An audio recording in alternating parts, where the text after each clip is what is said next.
পেটের ক্যান্সারের 5টি গুরুত্বপূর্ণ ঝুঁকির কারণ রয়েছে। প্রথমত, খাদ্যাভ্যাস ও জীবনযাপন। অতিরিক্ত লবণযুক্ত খাবার, প্রক্রিয়াজাত খাবার, লবণাক্ত খাবার, খুব ঝাল এবং আচারজাত খাবার খাওয়া এসবই পেটের ক্যান্সারের জন্য খুবই গুরুত্বপূর্ণ ঝুঁকির কারণ। এছাড়াও আপনি যদি ধূমপান করেন বা অ্যালকোহল পান করেন, সেগুলোও পেটের ক্যান্সার হওয়ার ঝুঁকি বাড়ায়। দ্বিতীয়ত, হেলিকোব্যাক্টার পাইলোরি। হেলিকোব্যাক্টার পাইলোরি একটি গুরুত্বপূর্ণ ব্যাকটেরিয়া যা পেটে থাকতে পারে। এই ব্যাকটেরিয়া যদি দীর্ঘ সময় ধরে আপনার পেটে থাকে, তাহলে এটি দীর্ঘস্থায়ী জ্বালা বা যাকে আমরা প্রদাহ বলি তা সৃষ্টি করতে পারে এবং আপনার পেটের কোষগুলোকে ক্যান্সার কোষে পরিণত করতে পারে। এটি পেটের ক্যান্সার হওয়ার একটি গুরুত্বপূর্ণ ঝুঁকির কারণ।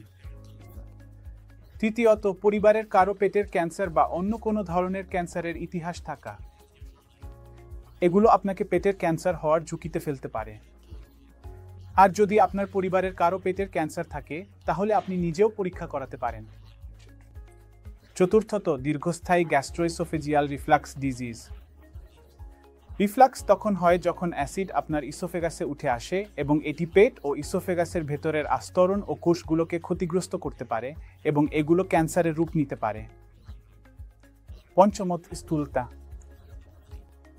অতিরিক্ত শরীরের ওজনও আপনাকে দীর্ঘস্থায়ী গ্যাস্ট্রোইসোফেজিয়াল রিফ্লাক্স এবং পেটের ক্যান্সারের ঝুঁকিতে ফেলতে পারে।